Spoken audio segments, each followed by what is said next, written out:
matrice. Alors combien de temps est-ce qu'il nous reste? 48, il nous reste 10 minutes. On va commencer à la travailler maintenant, et puis éventuellement on la finira cet après-midi. Alors là, on est sur une matrice, c'est ça le business model Canva. Donc coût et revenu, donc ça veut dire quelles sont les choses quelles sont les différentes charges qu'on a à assumer, quels sont les revenus qu'on tire de nos différents services. Les propositions de valeur, qu'est-ce que c'est?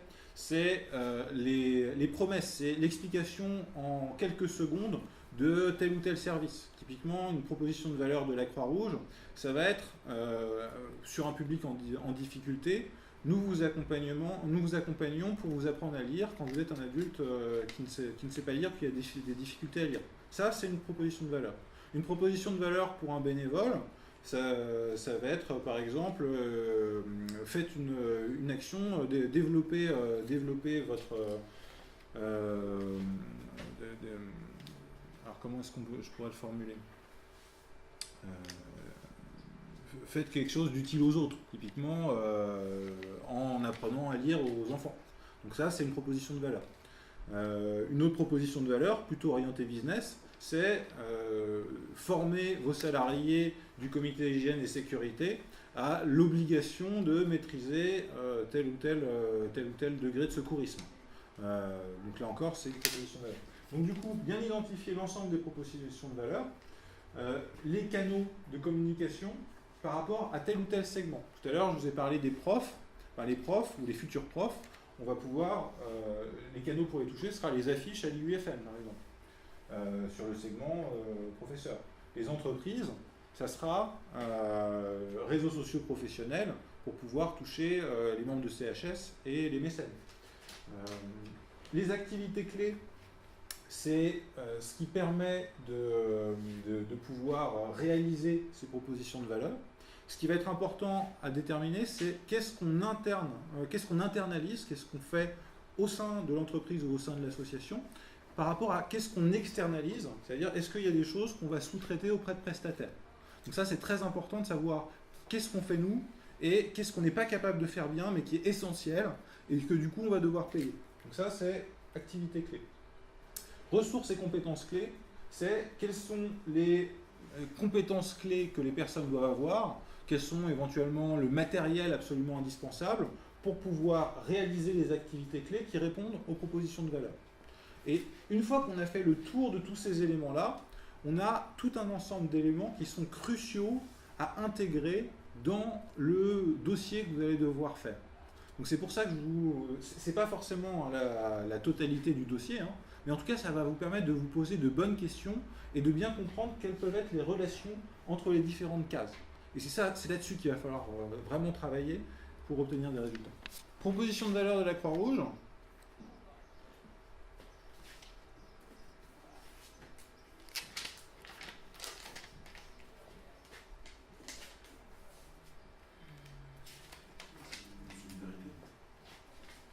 Alors la solidarité, c'est pas suffisamment précis pour que ce soit une proposition de valeur.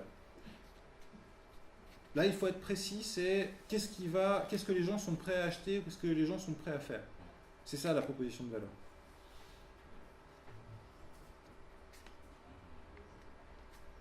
Je vous en ai donné deux tout à l'heure en plus. Comment? Faible utilisation. L'alphabétisation. Alors là, encore une fois, il faut formuler ça sous forme de proposition de valeur, parce qu'on a deux publics par rapport à l'alphabétisation.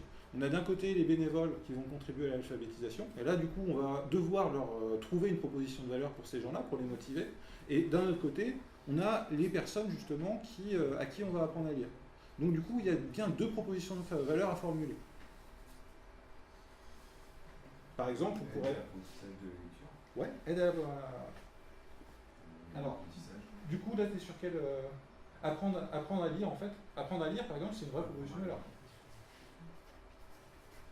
Apprendre à lire, quel que soit le milieu social.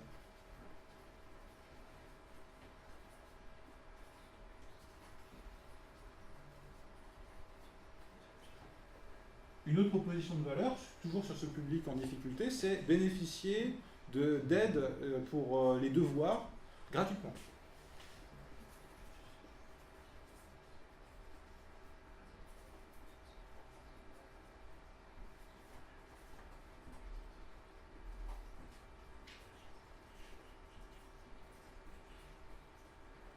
Alors là, du coup, vous voyez bien que ces propositions de valeur, elles génèrent des charges, elles génèrent des coûts, mais elles ne génèrent aucun revenu, puisque par nature, on est sur le service rendu aux populations défavorisées. Donc là, en fait, j'ai une autre matrice qui est intéressante par rapport à ça. C'est une matrice, justement, qui permet de segmenter vraiment d'un côté des activités marchandes par rapport à des activités qui sont proposées à titre gratuit. C'est important parfois de bien segmenter par rapport à ces gens-là. Parce que du coup, revenu, on aura 0 revenu par rapport à ces cibles.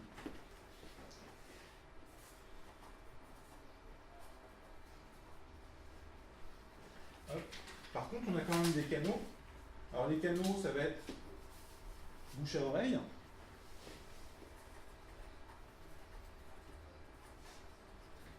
Donc, notamment en travaillant sur les cibles de l'accompagnement des personnes en difficulté, typiquement la Croix-Rouge va être en lien avec des partenaires du type la CAF par exemple, pour que des personnes qui vont être en difficulté sociale, eh bien, la personne à la CAF puisse dire par rapport à ce problème que vous avez, est-ce que vous savez que la Croix-Rouge peut vous aider par rapport à vos enfants pour le travail scolaire. Donc vous voyez bien que là, le bouche-à-oreille, c'est partenaire par rapport à bénéficiaire.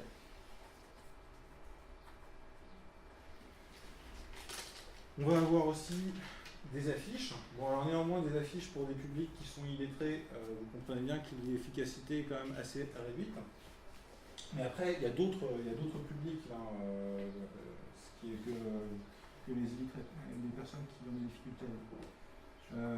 Affiches. Et puis surtout, un des principaux canaux pour le public en difficulté, c'est l'action de terrain.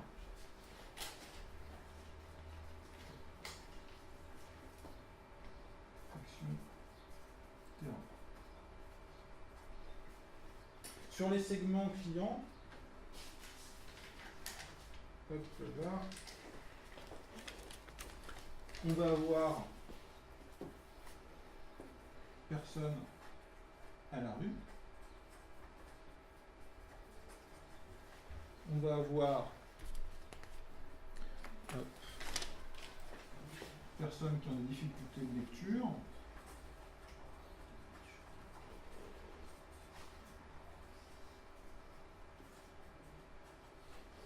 On va avoir enfants en difficulté scolaire. Ou plutôt, parents d'enfants en difficulté scolaire, parce que ce ne sera pas l'enfant qui va aller voir la Croix-Rouge.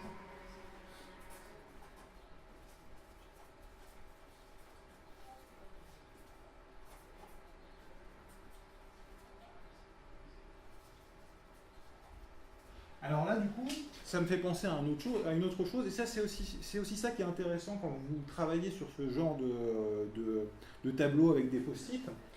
Parents d'enfants en difficulté scolaire, ça veut dire quoi? Ça veut dire qu'il y a une nouvelle cible qui se dessine. Et la cible, c'est quoi? C'est les instituts. C'est-à-dire que, au même titre qu'on avait bouche à oreille, partenaire bénéficiaire, je vous ai parlé de la CAF tout à l'heure, et bien là, on peut avoir une autre cible qui se dessine, qui va être instituteur, faire connaître l'action de l'aide au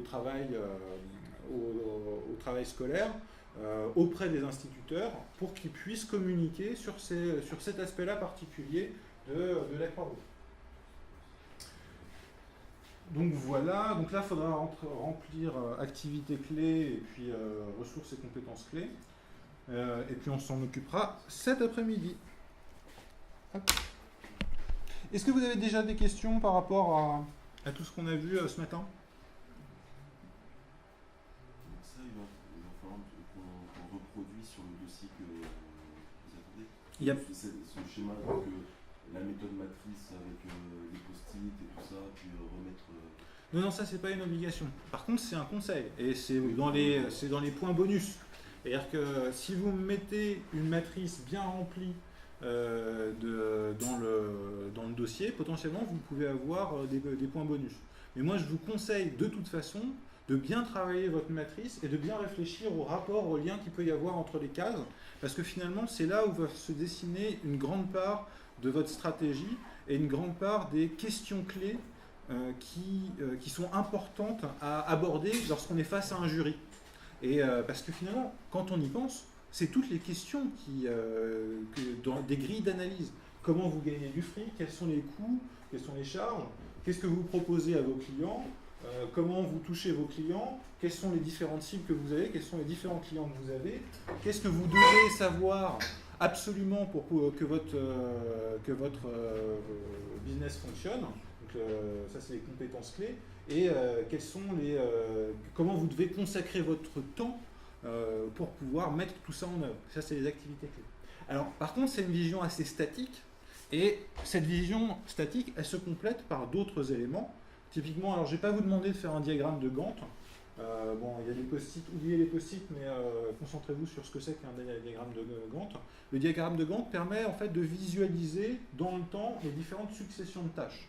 Donc quand vous avez un projet à mener, c'est important comme ça de bien comprendre que à tel moment il va falloir faire ça, puis ensuite il va falloir faire ça, puis ensuite il va falloir faire ça. Et que cette tâche, elle va prendre 3 jours à réaliser, que cette tâche, elle va prendre 1 semaine, et ainsi de suite. Et ça, c'est très intéressant parce que ça permet de visualiser des moments, par exemple, où on va avoir beaucoup de choses à faire. Et beaucoup de choses à faire à un moment très court. Typiquement, quand on fait de l'organisation d'événements, on a la veille de l'événement et le jour de l'événement, on a tout un ensemble de tâches à réaliser simultanément. Et ça implique de s'organiser pour pouvoir le faire.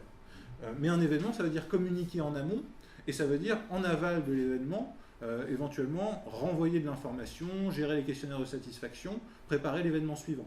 Donc vous voyez bien, le diagramme de Gantt permet de faire toutes ces choses-là. Et donc c'est très intéressant. Et ça complète énormément cette logique-là. Parce que cette logique-là, vous voyez, elle est statique. Il n'y a pas du tout la notion de temps.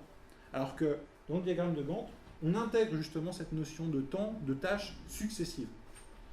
Alors petit point de conseil que je vous donne par rapport au diagramme de Gantt, ne mettez pas à jour votre diagramme de Gantt tous les jours. Faites-en un au début du projet pour avoir une idée de comment le projet va se dérouler, pour avoir une idée de où est-ce qu'il y aura des moments qui vont être particulièrement chargés. Mais ne passez pas tout votre temps à faire des diagrammes de Gantt.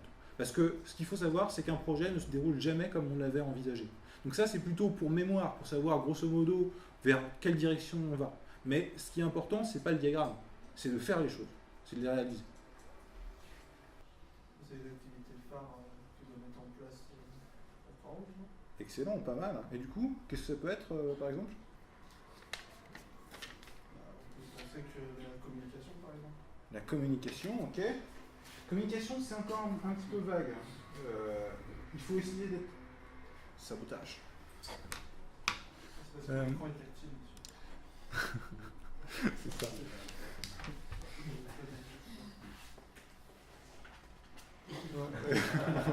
Ok, il n'est pas du tout tactile, on m'a menti. Bref, donc par rapport à la communication, ok, c'est bien. C'est assez vague. On va essayer d'ailleurs de rester focus sur le numérique globalement. On ne va pas faire tout ce que peut faire la Croix-Rouge. Mais communication, très bien. Okay. Qu'est-ce que vous voyez d'autre comme activité clé? Notamment par rapport à la réalisation du service numérique qu'on a pu commencer à imaginer ce matin, c'est-à-dire communiquer sur Facebook. Mettre en place un suivi du site pour qu'il soit tout le temps actualisé. Ok, actualisation de la page. Très bien.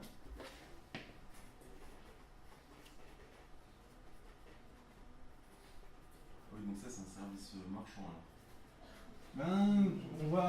C'est pas forcément marchand, mais en tout cas on va le mettre là parce que on va le mettre là pour l'instant. Éventuellement c'est un post-it, on pourra le décoller et le mettre ailleurs.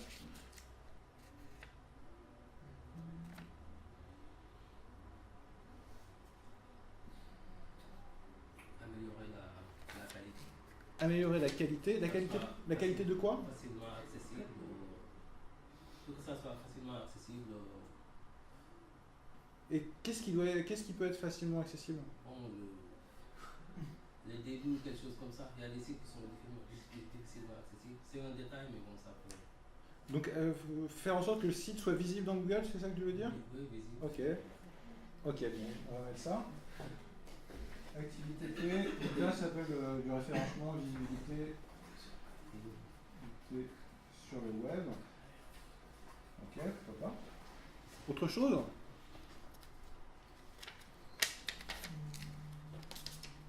Mais qu'est-ce que vous mangez aux rues là? Vous mangez pas aux rues? Alors c'est ça, vous n'avez pas mangé, du coup là vous êtes tous en crise d'hypoglycémie. Désolé, j'ai pas de sucre sur moi. Mais bon, allez, je vais vous aider un petit peu. Donc, dans les activités clés, ici on va avoir, donc si je continue sur mes bénévoles par rapport à ça, j'ai des gens à qui on va faire la proposition de valeur d'apprendre à lire quel que soit le milieu social. Donc il faut que j'ai des gens qui leur apprennent à lire, il faut que j'ai des professeurs de lecture, entre guillemets. Donc cours de lecture, ça c'est une activité clé. Allez. Cours de lecture. Bénéficier aide aux devoirs gratuitement, donc encore une fois c'est cours du soir. Voilà, c'est ça, cours particulier. Ok. Donc, on va se remettre un peu sur les propositions de valeur, on va partir des propositions de valeur marchandes. Donc, proposition de valeur marchande que je vous ai évoquée ce matin, c'est former les CHS au secourisme.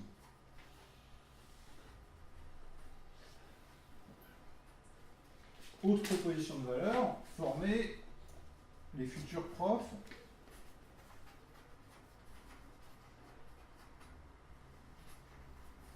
au secourisme. Ok. Troisième proposition de valeur, dont là je ne vous ai pas parlé, vous ne pouvez pas la deviner, c'est former les jeunes parents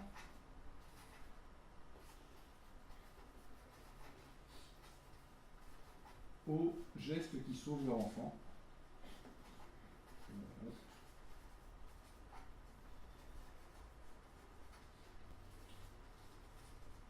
Notamment pour lutter contre les problématiques d'accidents domestiques. Parce qu'aujourd'hui, il y a énormément, finalement, la mortalité des enfants est liée aux accidents domestiques, ingestion de produits chimiques, étouffement en bouffant un truc qu'on a avalé de travers, noyade dans la piscine, ce genre de choses-là.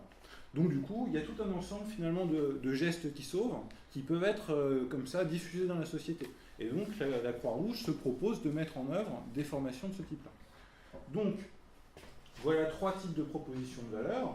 Maintenant, on va imaginer les canaux de diffusion par rapport aux segments. Alors, avant d'imaginer les canaux, généralement, il faut identifier les segments. Donc, je vous conseille de jouer un peu à saute-mouton. Avant d'emplir canaux, vous passez directement au segment client. Donc, les segments clients, hop là, on a les entreprises. Alors, les entreprises qui ont un CHS, Comité Hygiène et Sécurité, c'est les entreprises de plus de 50 salariés en France. C'est une réglementation. Donc, entreprise, plus de 50 salariés. Hop là, former les futurs profs au secourisme.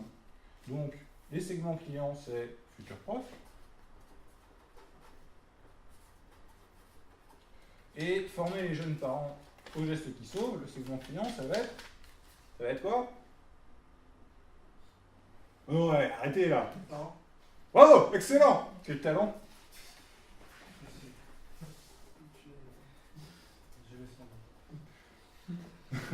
Mais quand même, merde quoi, la réponse était dans la question quoi. Et vous avez mis, vous avez mis combien de secondes quoi. Bon, ça va pas du tout là, va falloir se réveiller un petit peu là. Hop là, donc canaux de communication. Donc là maintenant l'enjeu c'est de passer de la proposition de valeur à la cible. Et quels sont les canaux de communication qu'on peut utiliser par rapport à ces personnes-là? La vente de magazines. Vente de magazines, ok. Ou de revues.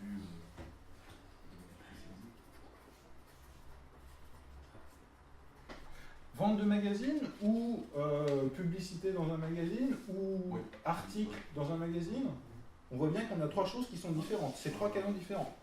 Parce que vente de magazine, ça veut dire la Croix-Rouge édite son propre magazine. Publicité dans un magazine, ça veut dire la Croix-Rouge achète de l'emplacement publicitaire dans un magazine. Article, ça veut dire ce qu'on appelle les relations presse. c'est qu'on fait en sorte d'appeler les journalistes qu'on connaît en leur disant « Ouais, on a une thématique, c'est assez intéressant, tu devrais nous interviewer sur le sujet. » Donc, relations presse. Hop là, donc vente magazine, éventuellement achat espace et RP. RP, c'est pour relations presse. Alors, il faut savoir que à l'échelle de la Seine-Maritime, la Croix-Rouge n'a pas de fric. Ils sont plutôt pas très riches, quoi. Donc, vente de magazine, c'est non. Achat, espace, c'est non. Et RP, c'est non aussi. Donc, tant pis. Mais c'était bien tenté. Hop là. Autre canot. Comment est-ce qu'on touche les profs, les futurs profs? Centre de formation, l'UFM, exactement. Et donc, qu'est-ce qu'on fait à l'UFM? On met des affiches. On peut faire autre chose, quoi. Parce que ça, je vous ai dit ce matin, mais maintenant, je vais vous demander d'utiliser un truc que vous avez entre les oreilles pour pouvoir donner la réponse. Ok, intervention, excellent. Ça, c'est tout à fait vrai.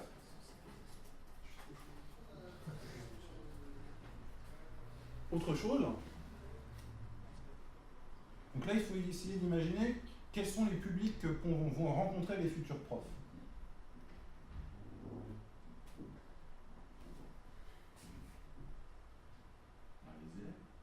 Ok, donc BDE par exemple, intervention auprès des bureaux des étudiants. Pas mal. Il reste encore une cible que vous n'avez pas identifiée. Yeah, mais quel talent, c'est impressionnant quoi. Hop là. Donc, vous voyez, on a tout un ensemble de canaux, et donc chaque canal comme ça nécessite des actions de communication. Ils ne se feront pas tout seuls, quoi. C'est-à-dire que si on ne va pas frapper à la porte des profs, si on ne leur envoie pas de l'information, ils ne l'inventeront pas par eux-mêmes. Donc il faudra bien rédiger des documents de communication et les leur envoyer soit par email, soit par téléphone, on les appelle, soit par papier en leur envoyant du courrier. Donc vous voyez bien, il y a plusieurs médiums en tout cas qui vont permettre de toucher ces personnes, ces relais d'opinion.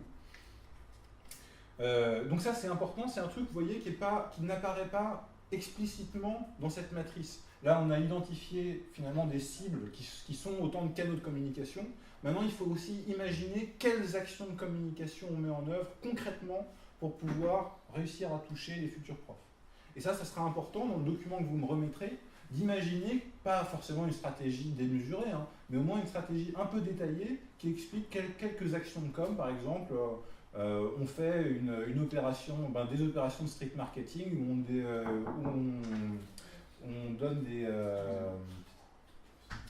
des flyers qui expliquent ce que fait la Croix-Rouge et qui expliquent qu'il y a une page Facebook. Ça, par exemple, c'est une action concrète de communication pour parler de la page Facebook. Donc il faudra bien que vous identifiez dans votre stratégie de communication quelques actions quand même. Alors, pour toucher les jeunes professeurs, alors de quoi on parle depuis tout à l'heure, potentiellement on va avoir aussi Facebook. Facebook, ça peut être très intéressant pour identifier des profs.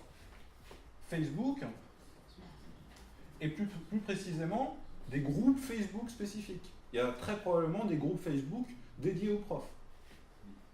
Des newsletters, des styles de newsletters dédiés aux profs. Ouais. Hop là, donc newsletter.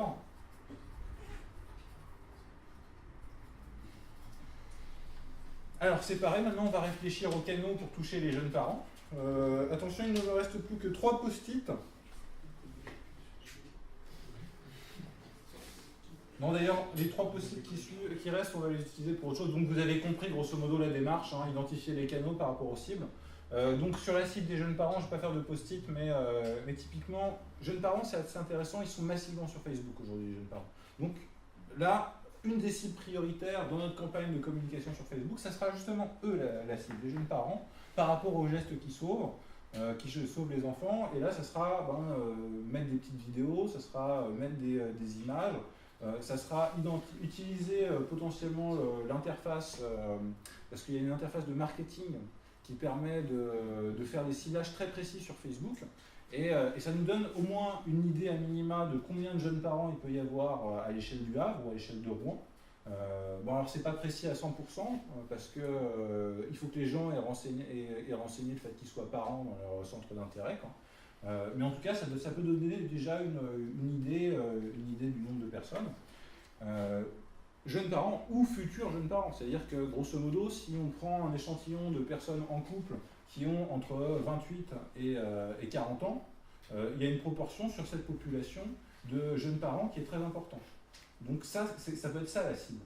Vous avez bien noté, hein, parce que ça c'est typiquement une définition de cible qu'on utilise en marketing. On décrit les facteurs de segmentation, c'est personnes en couple, dans un âge, dans une tranche d'âge, 28 à 40 ans. Ça c'est une cible de communication qui tient la route.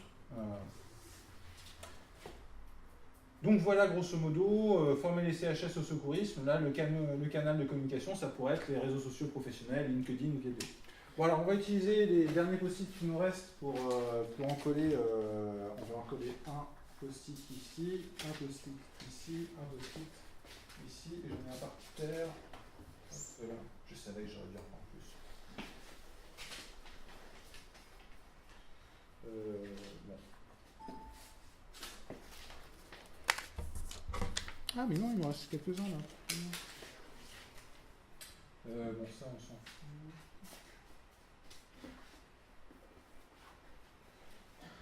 Voilà. Donc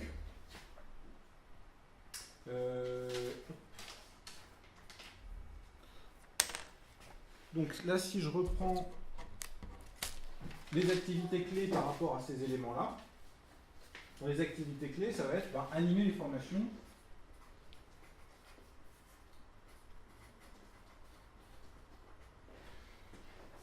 Animer les formations, donc formation de secourisme, hein, pour les profs ou pour les CHS, c'est les mêmes formations. Donc là, ça tombe bien, donc on a besoin que d'une activité clé.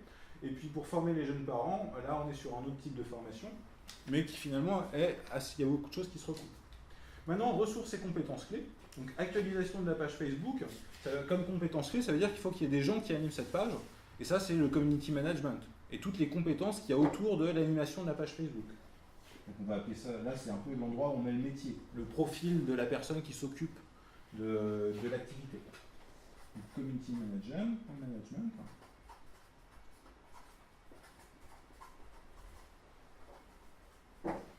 Ok, animer les formations, là ça veut dire comme compétence clé, un formateur en secourisme. Hop là.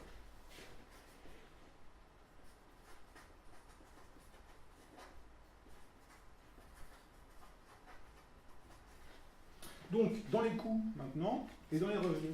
Donc, dans les revenus, on va avoir des dons. On va avoir les formations, comme les commercialisations formations.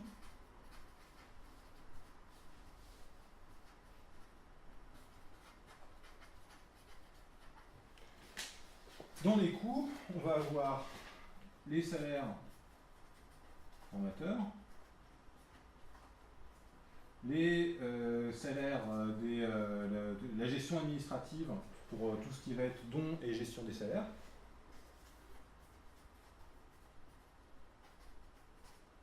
On va avoir des locaux. Hop. Et tout un ensemble de charges qui seraient un peu longues à détailler. Mais en tout cas, c'est important d'essayer de bien identifier l'ensemble des charges que vous avez par rapport à votre projet. Et vous serez aussi jugé là-dessus. Hein. Rappelez-vous ce que je vous ai dit au cours précédent. Hein. Dans un dossier solide, la partie financière, revenus et coûts, est absolument essentielle. Donc elle sera importante, hein, puisqu'il y a quand même quelques points sur le sujet dans le dossier que je vous donne. Mais comme on n'a pas le temps de passer en détail ce que c'est qu'un budget, c'est une toute petite part de la lettre. Donc voilà sur l'ensemble, sur la matrice qui commence à être correctement remplie. Donc concrètement, si j'en reviens au projet qui est mettre en œuvre une communication efficace sur Facebook pour la Croix-Rouge de Seine-Maritime, là les enjeux, par rapport à cette matrice de business model, hein, c'est l'actualisation de la page Facebook, des compétences en community management. Éventuellement, on a dit, comme contenu sur la page Facebook, il allait y avoir aussi éventuellement de la vidéo. Donc, si vidéo, ça veut dire compétences audiovisuelles.